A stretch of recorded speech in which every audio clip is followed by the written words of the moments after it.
Thank you very much. I think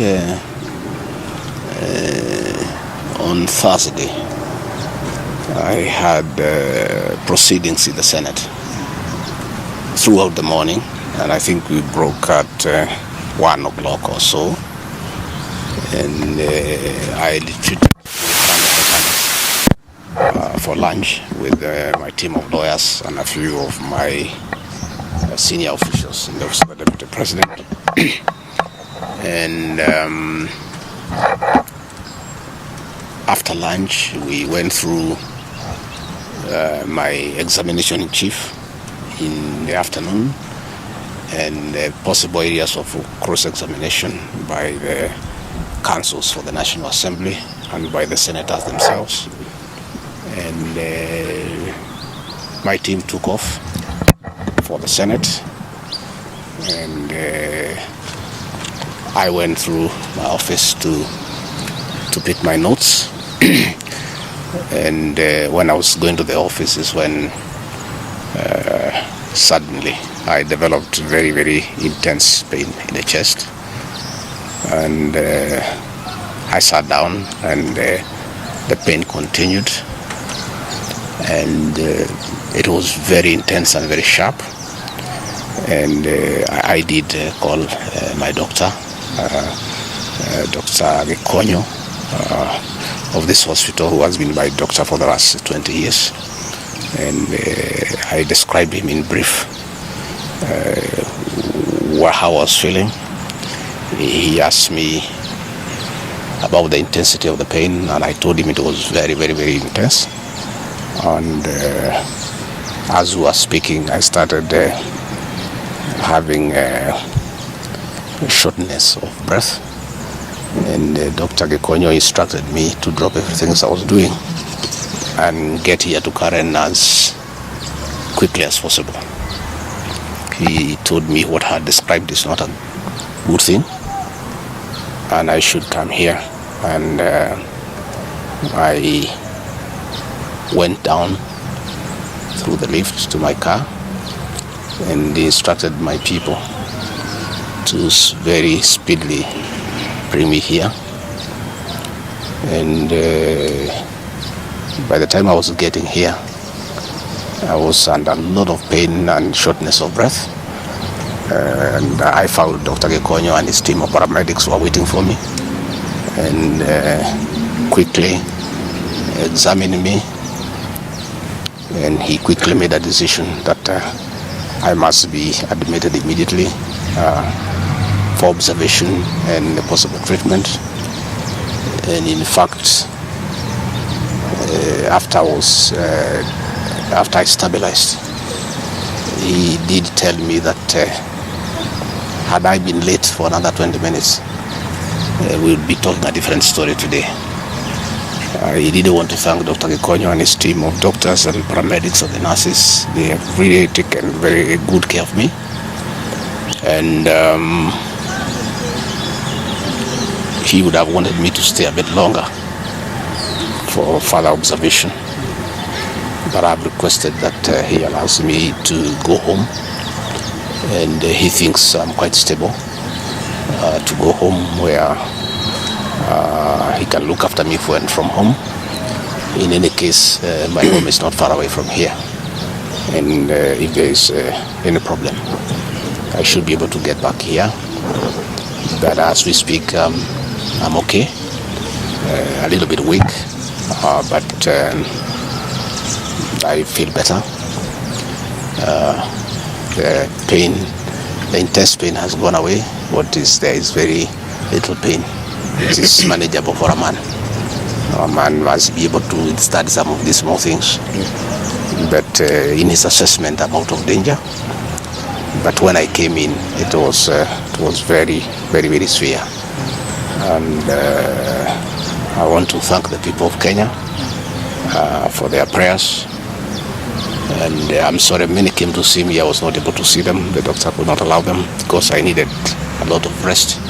And I was at a very serious observation by a team of doctors and nurses, and therefore I was not able to receive visitors. And I want to thank those who took their time to come. and visit me. Millions of Kenyans who have been praying for me for my quick recovery. I really want to thank them and to say that I will remain forever indebted to them for their concern, for their love, and for wishing me quick recovery. Very unfortunate turn of events there, that particular time. Even as you were receiving treatment, a lot was going on in terms of Senate proceedings, the outcome of that. There's also a very active, legal proceedings on the same, resuming on Tuesday. In the wake of all this, even as the doctor has recommended that you have a sufficient rest at home, but maybe just tell us, will we be seeing you active? Will you respond to all these issues that are going? We're talking about a parliamentary outcome, we're also talking about a legal process which is so intense that has even involved a 3-judge bench. What will be your reaction towards all this? I think for now my life comes first, my health comes first. It's unfortunate that when I was here in hospital, my brother and friend, President William Ruto, ordered for the withdrawal of my security from the hospital here. I've been here alone without a single officer looking after me. He ordered the withdrawal of security guards in my rural home in Nyeri, in my private home here in Karen, and all officers who are close to me were disarmed and given a warning that they should not be anywhere near me. I didn't know President William Ruto can be that vicious. I'm shocked by how vicious a man I helped to be president, a man that I believed in, a man that I was persecuted when supporting him, could be so vicious against me when I'm literally fighting for my life in hospital. How cruel can a man be? As we speak today, the Deputy President of the Republic of Kenya, Gachagua, has no single security officer around him. She's alone. And I am aware that a judge seated in Kirogoya, another one seated in Midimani, gave conservatory orders staying the proceedings of the Senate, which effectively means I'm Deputy President. But the President, in total violation of the court orders, viciously withdrew security around me. Again, to cripple the functions of my office. He ordered through the head of public service, Felix Koskei, that all officers in my office be sent on compulsory leave. Last night, all vehicles assigned to officers who work under me were impounded to cripple the office of the Deputy President. I don't understand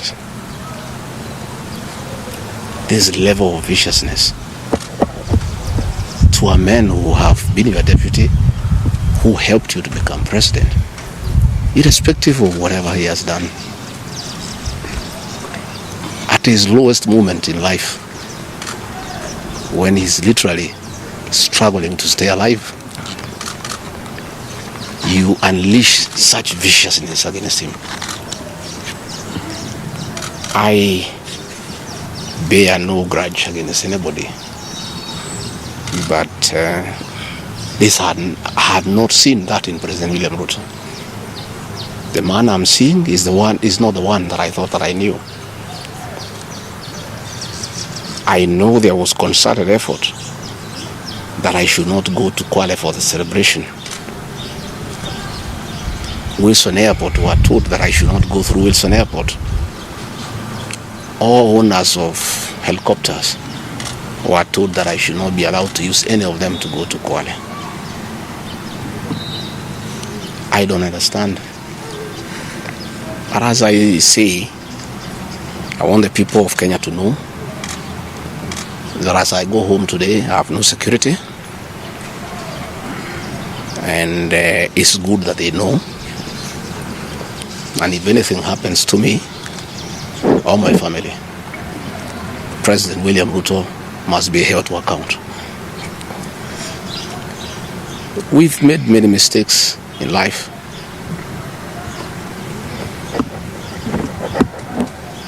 And we keep on learning.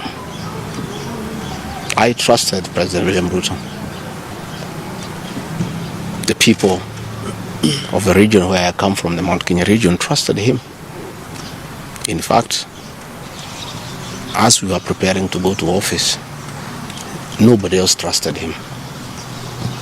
Musalia Mudavadi demanded that they must sign an MOU with him, which they did. Moses Wetangula demanded that they must sign an MOU with him, which they did.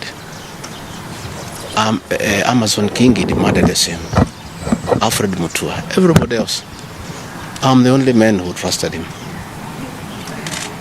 Verbally, because we are Christians. We used to go to church together. And as a Christian, I believed a fellow Christian that he would never betray me or my people. For the last 1 year, it's been very difficult for me. But I'm a very persevering man, very enduring. And what happened on Thursday is a culmination of continuous persecution and stress for a year. And when I look at it, probably it is history repeating itself. That President William Ruto wanted to take me the route President Daniel Arap Moi took Kenneth Matiba. He pushed Matiba up to getting a stroke and eventually dying. When I look to what the president is doing to me, especially now when I'm in hospital, crippling me, treating me like an animal, I think he wanted to take me the Matiba route. But God is gracious. It didn't happen that way. I hear many of his people are calling here asking whether I'm dead, whether I'll survive, whether I'll recover. They were celebrating. It's the most unfortunate thing that has ever happened in this country. That you can be so vicious to a man who helped you to be president. And the crime of this man, telling you the truth. Don't evict people without compensation, Mr. President. Mr. President, don't overtax people. You are killing them, you are killing their businesses. Don't force a housing program on people. If people do not want these houses, don't force them. My only problem with the president is just being truthful, because nobody else can tell him. The framers of the 2010 Constitution wanted a deputy president who is elected as a buffer who can stand for the people.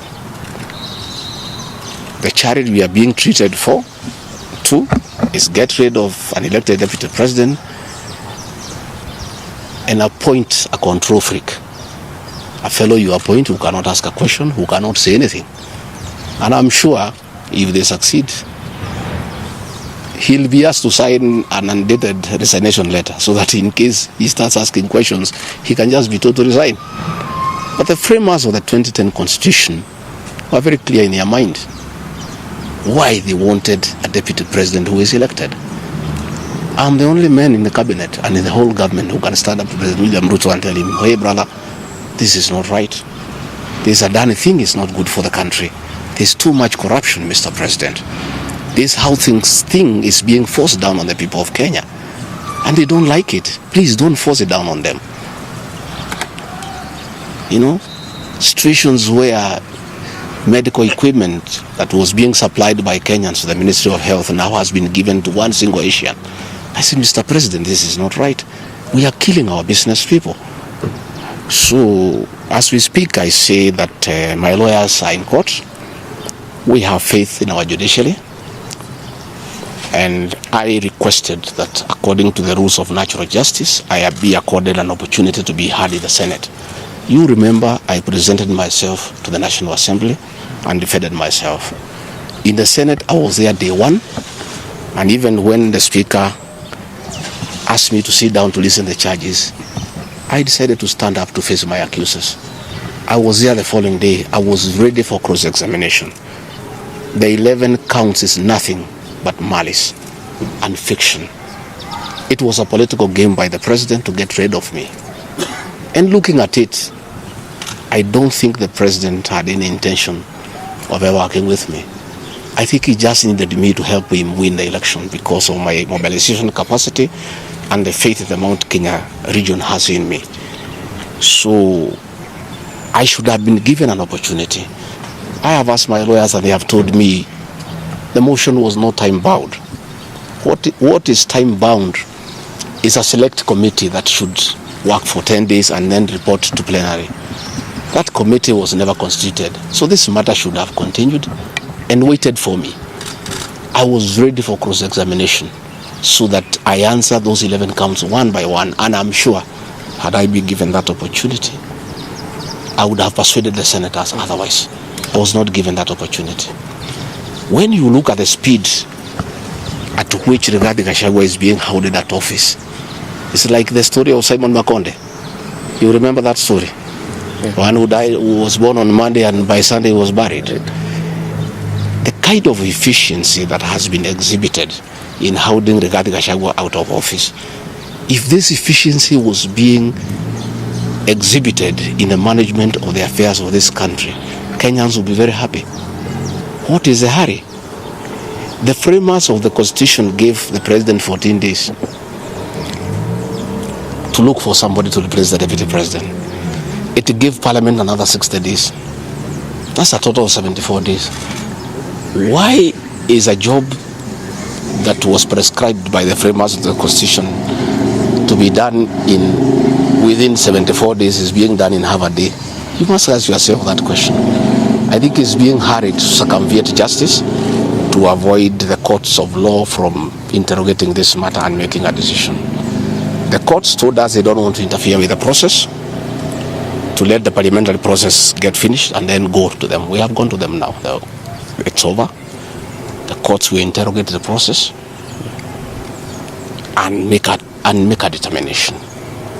But I ask, let the president obey court orders.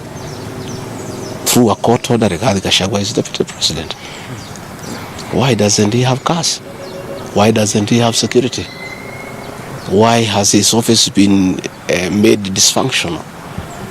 I think it's very important. But finally, I want to tell the people of Kenya that I don't feel safe. And for the first time, let me say that on 30th of August in Kisumu, undercover security agents entered my room in Kisumu and bagged it, and one of them tried to poison my food. But we detected it and we were able to escape the scheme. I was supposed to be killed through poisoning. On 3rd of September in Nyeri, another team from the National Intelligence Service came to Nyeri and tried to poison food that was meant for me and Kikuyu Council of Elders. I did report this matter to the National Intelligence Service, and the officers who were assigned to my office, I asked them to leave because I felt I was not safe.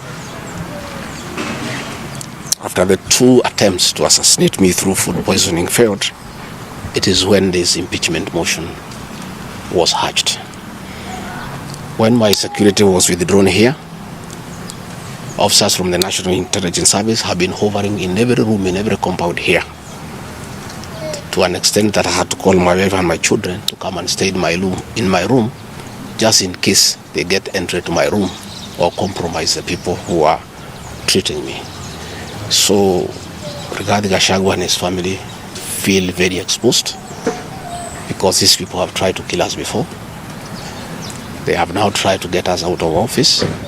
So I asked President William Ruto, my brother, I helped you to be president, leave me alone.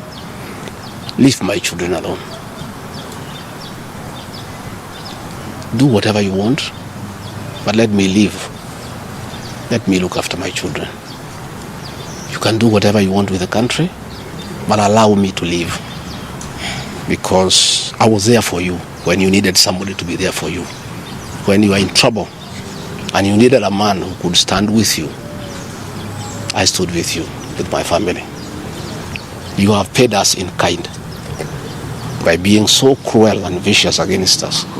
We are simple people. We are a very small family. Let us be. Do whatever you want, but please, Mr. President, I beg you, don't kill us. Don't kill my children. You have caused me enough pain for the last 1 year. Please, leave me alone. Let me be. God will take care of me. I don't have to have security. I don't have to have drivers. I don't have to have cars. Please allow me to have my peace, if nothing else. And remember, I was there for you when you needed a man to be there for you. Let the courts of law uphold and protect our Constitution.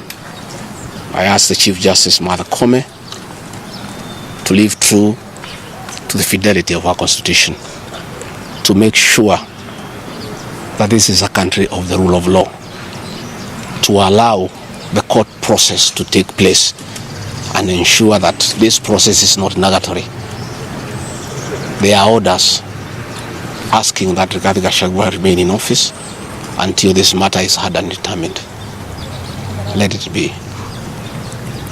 Thank you very much. Just a quick one, please. I don't want to